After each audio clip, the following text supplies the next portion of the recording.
4 घंटे, इतना वक्त लगता है इंद्राव लेक तक पहुंचने में। लेकिन अगर आप मुझसे पूछें कि इन 4 घंटों में झील के अलावा सबसे खूबसूरत चीज़ क्या देखी, तो मुश्किल है किसी एक मंज़र का नाम लेना।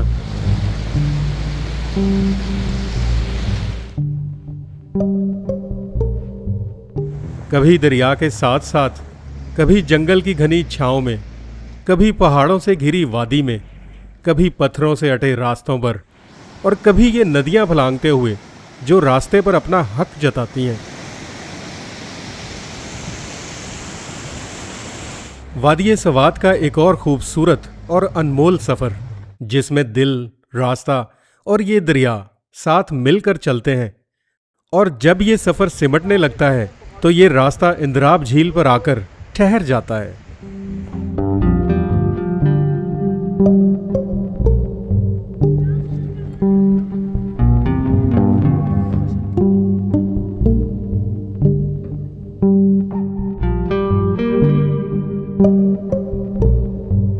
कालाम से सुबह सवेरे नाश्ता करने के बाद हमने 16,000 में जीप हायर की और शुरू किया अपना अगला सफ़र, एक दिलकश और सहरंगेज जहाने हैरत की तरफ, इंद्राब झील की तरफ।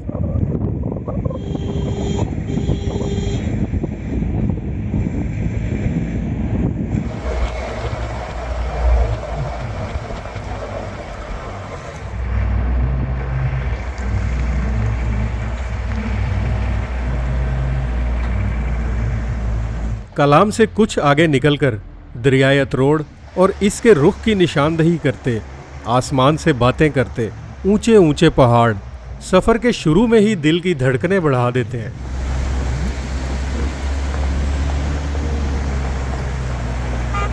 शहराए अतरोड़ से ब्लू वाटर की तरफ मुड़ते ही यूं महसूस हुआ जैसे हम सड़क से नहीं, दुनिया से दूर हो रहे हों, जहां जंगलों, पहाड़ों और खामोश फितरत की एक बेआबाद दुनिया हमारा इस्तकबाल करती है।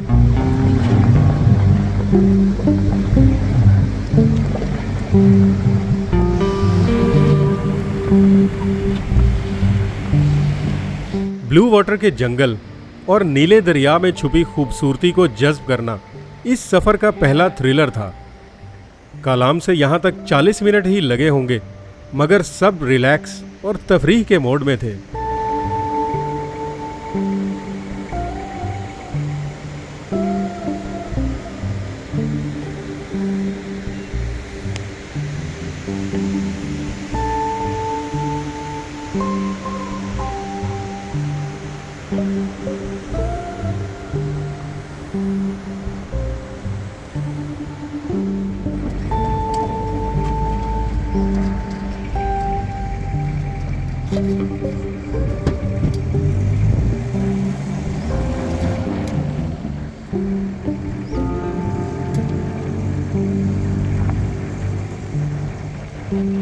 ये हम पहुंच गए हैं एक जानी पहचानी जगह पे। ये जो भी देख रहा हो मेरी वीडियो वो बताए कि इस जगह का क्या नाम है, क्योंकि मैं पहले भी बहुत दफ़ा दिखा चुका हूँ। और इस वक्त हम इंद्राब झील के रास्ते पर हैं। मेरे साथ उज़ैर हैं इस वक्त फुल डाकू के मूड में।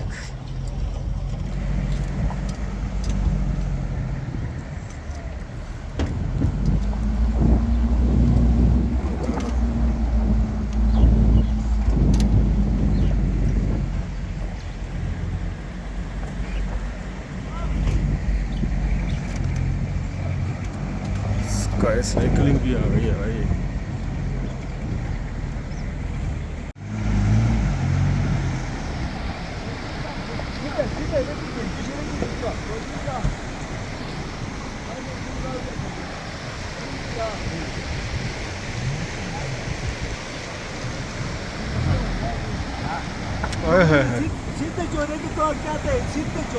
वाह, ये होती है गाड़ी, ये जो आजकल आई हुई है ना बैटरियों वाली गाड़ियाँ।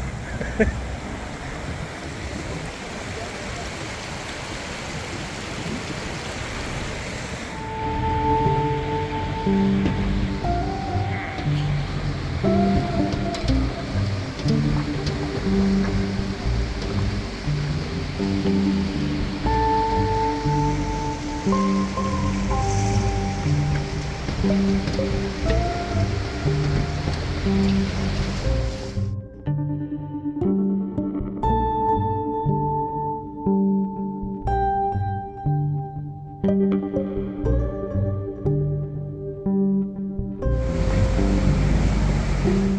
में रास्ते अक्सर दरिया के साथ ही बनाए जाते हैं, क्योंकि सदियों तक दरिया अपने लिए जिस रास्ते को तराशता है वही सबसे आसान गुजरगाह बनती है। पहाड़ों के सफ़र में दरिया का साथ कुछ अपना सा लगता है, जैसे वो हमें रास्ता भी दिखा रहा हो और तन्हा भी ना छोड़े। ये जी एडवेंचर से भरपूर रास्ता है इंद्राव लेक का। और ये सामने जीप देखें, एक लकड़ी का ब्रिज क्रॉस कर रही है और नीचे तेज़ बहता हुआ पानी और बिल्कुल ग्रीन एंड ब्लू इसका मिक्स सा कलर है, बहुत ही ट्रांसपेरेंट सा और बहुत खूबसूरत।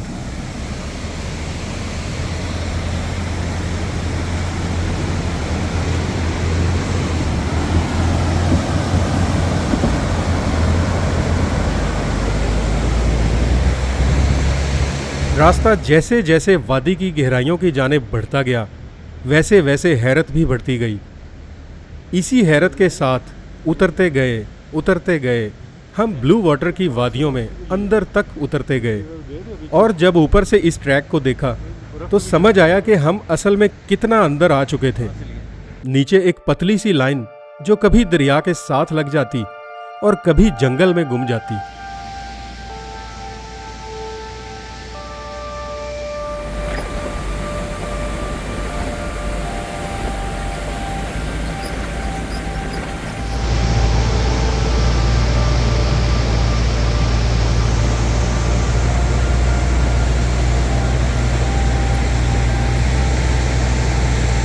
पहाड़ों के सफ़र में जब तक 360 का व्यू ना मिले तो ऐसा लगता है कि कुछ मिसिंग है।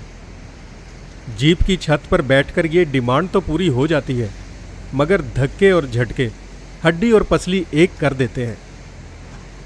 लेकिन इससे लंबा सफ़र बोरिंग नहीं रहता, इनफैक्ट एडवेंचर बन जाता है।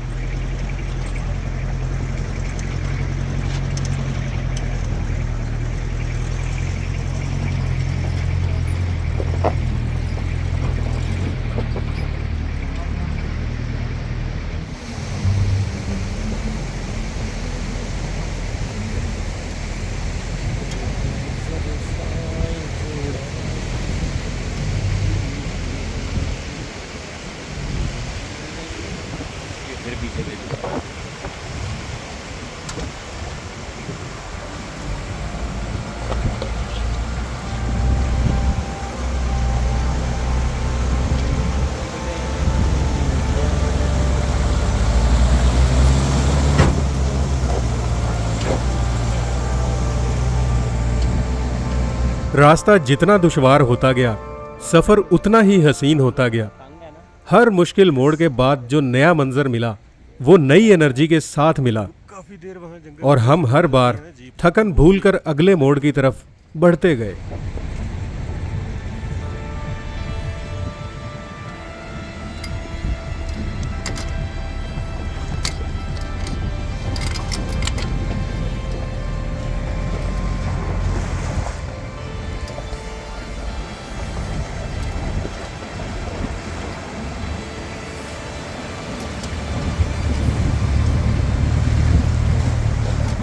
ये प्यारी सी जगह है। वो क्रिस्टल में देखिए, नहीं, कौन सी, कहाँ पे?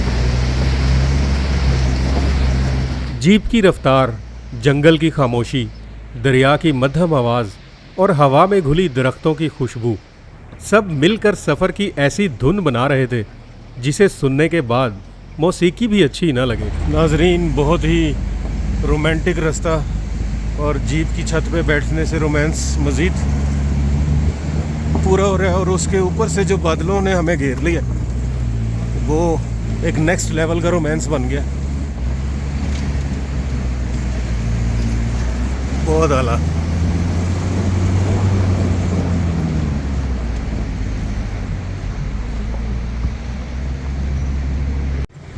ये खूबसूरत कटिंग वाला बकरा अच्छे नाई की दुकान से होके आया।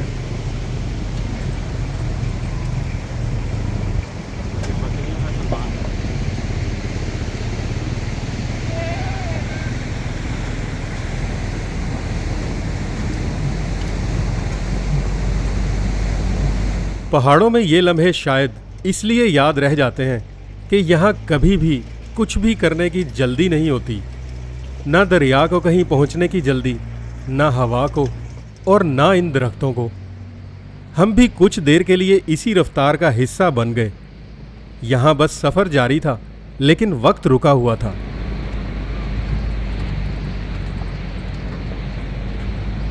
कुछ देर बाद रास्ता ऐसे जंगल में दाखिल हुआ जहाँ दरख्तों की कतारें नहीं थी, बल्कि जैसे पहाड़ ने सब्ज चादर ओढ़ रखी हो।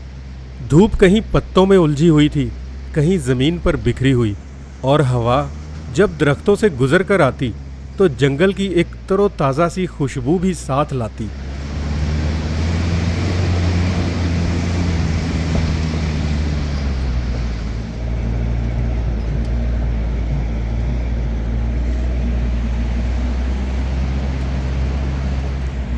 ये पिछले 1 घंटे में इतनी चढ़ाई चढ़ी है इस जीप ने कि जिस सतह पे ग्लेशियर्स होते हैं वहाँ पहुँच गए हैं।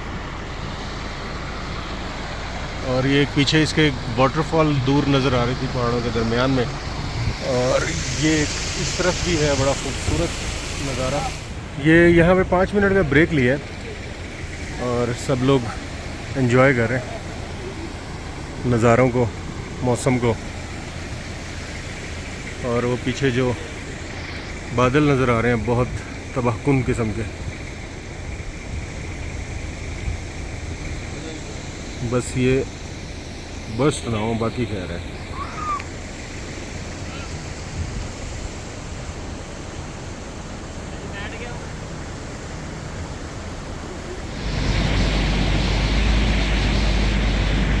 कभी जीप दरिया के ऐन किनारे पर चलती, कभी पहाड़ के साथ लग जाती। कभी लगता कि आगे रास्ता ख़त्म हो गया, फिर सामने से एक और गुज़रगाह नज़र आती। यही तो हुस्न है पहाड़ी रास्तों का। ये हमें कभी मुकम्मल यकीन नहीं दिलाते कि आगे क्या है, बस इतना यकीन दिलाते हैं कि आगे कुछ ना कुछ हट के ज़रूर है। ओहो,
सफ़र के तकरीबन 2 घंटे बाद रास्ते का मिजाज बदलने लगा। अब एक दरिया तो साथ बह रहा था और इसे दरिया बनाने वाले चश्मे हमारा रास्ता काट रहे थे।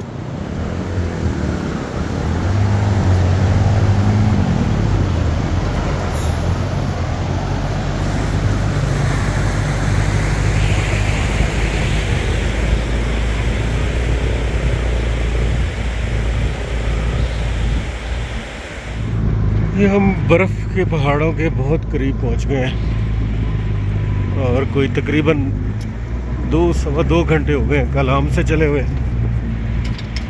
और झील पता नहीं किधर है, लेकिन उम्मीद है कि हम पहुंच जाएंगे इंशाल्लाह।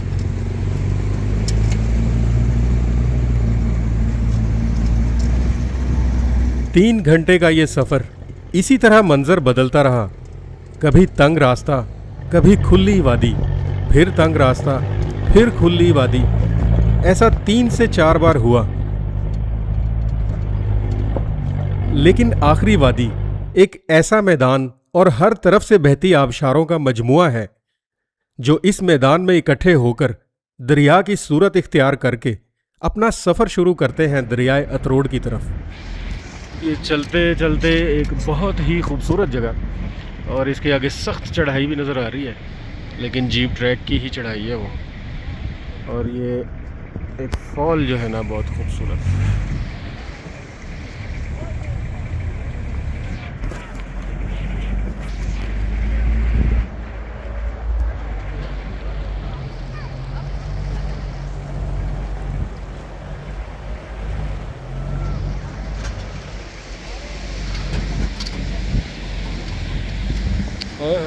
फिर पानी।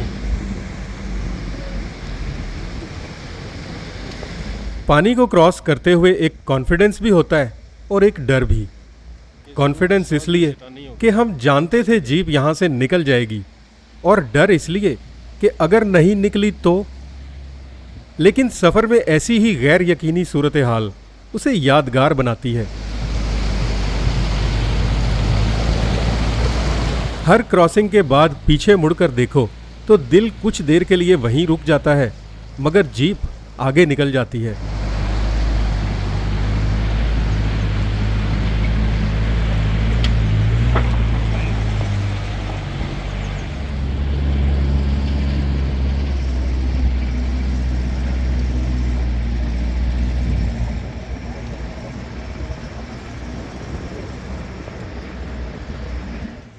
आखिरी जो तंग रास्ता है वो खतरनाक भी है और ज़रा सी टेंशन भी हुई, और छत पर बैठना टेंशन बढ़ा रहा था।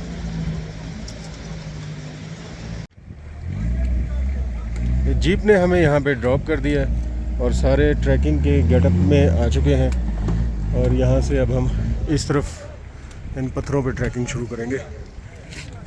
कुछ मंजर तो फौरन मिल जाते हैं और कुछ के लिए थोड़ा सा सब्र। आधा घंटा सुनने में कम लगता है, मगर आधा घंटा पहाड़ पर चढ़ना, वो भी 3 घंटे के हड्डी तोड़ सफ़र के बाद, बहुत होता है। मगर कुदरत के करिश्मे बैठे बैठे तो नहीं मिलते ना। 10 मिनट की चढ़ाई के बाद हालत टाइट हुई है, लेकिन चढ़ाई बहुत सख्त थी। बिल्कुल सीढ़ियाँ ही चढ़ी हैं 10 मिनट, 2-2 फुट के स्टेप्स, और उसके आगे ये सरप्राइज़।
पहले एक छोटी सी झलक, फिर थोड़ा और फिर इंद्राब लेक पूरी तरह से सामने थी। ये वो लम्हा था जिसके लिए पिछले 4 घंटे का हर झटका, हर रिवर क्रॉसिंग, हर रफ पैच काबिले फख्र लगने लगे।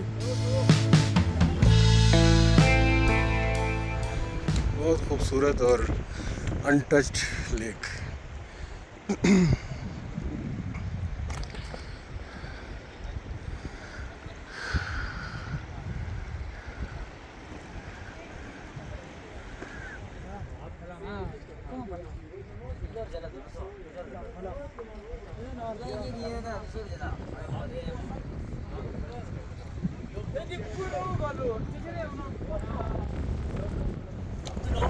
यहाँ आकर खामोशी से देखते रहना ही काफ़ी था। खामोशी बिल्कुल इन पहाड़ों जैसी। ऐसी जगहों पर हम अक्सर फोटोज़ और वीडियोज़ बनाने में इतने मसरूफ़ हो जाते हैं कि असली मंजर देखना ही भूल जाते हैं। इसलिए कुछ देर के लिए कैमरा साइड पे रख के हैरत में डूब जाना ज़रूरी था।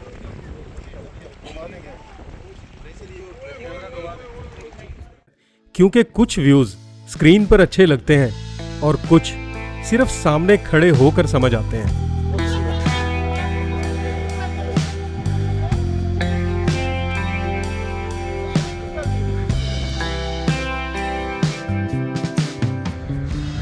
ये है व्यूवर्स इसका कंप्लीट व्यू, ड्रोन व्यू। और ये इन पत्थरों पे चढ़ के मैं काफ़ी ऊपर आया हूँ।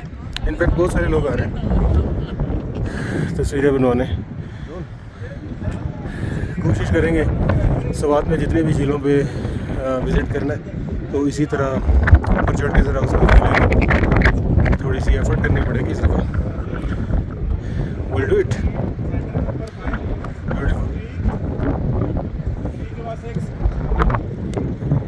इंद्राब लेक तक पहुंचने में हमें लगभग 3.5 घंटे जीप पर और फिर आधा घंटा पैदल चलना पड़ा। लेकिन जो कुछ इस दरमियान मिला वो नाकाबिले फरामोश था, क्योंकि पहाड़ों में सफ़र की लंबाई नहीं देखी जाती बल्कि सफ़र में मिलने वाले मनाजिर गिने जाते हैं।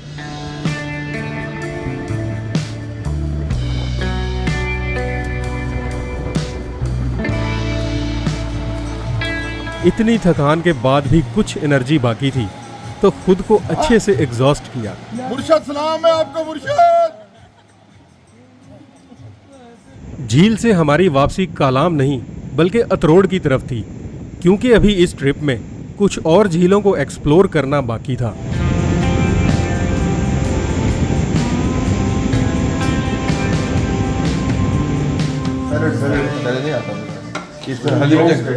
ट्रिप का मज़ा जो है ना उस वक्त तक पूरा नहीं होता जब तक कुकिंग का तड़का ना लगे, और वो भी शाहजी के हाथ की कुकिंग है। जी शाहजी, हाँ, इस बार हमारे साथ नए कुक भी हैं। नए कुक भी हैं, सलमान सरवर। यस। हाँ, तो क्या बना रहे हैं यार? इस बार बनाने जा रहे हैं मटन अंद्राबी। अंद्राबी? अंद्राबी जो है ना वो अंद्राबी झील के नाम से अच्छा। हमने वो किया, क्योंकि इसमें जरा टेस्ट डिफरेंट होगा। ये हमने खुद नाम रख दिया आज इसका। अंद्राब लेक करने के बाद Andrabi mutton. Very good.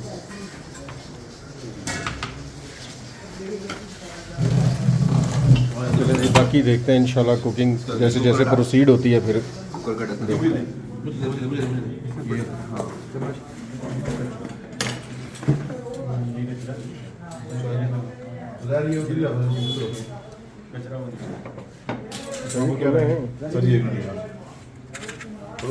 Shahaji check कराएं। नहीं सर, ओए स्टीम ही बहुत है यार, कैमरा ही ब्लर हो गया।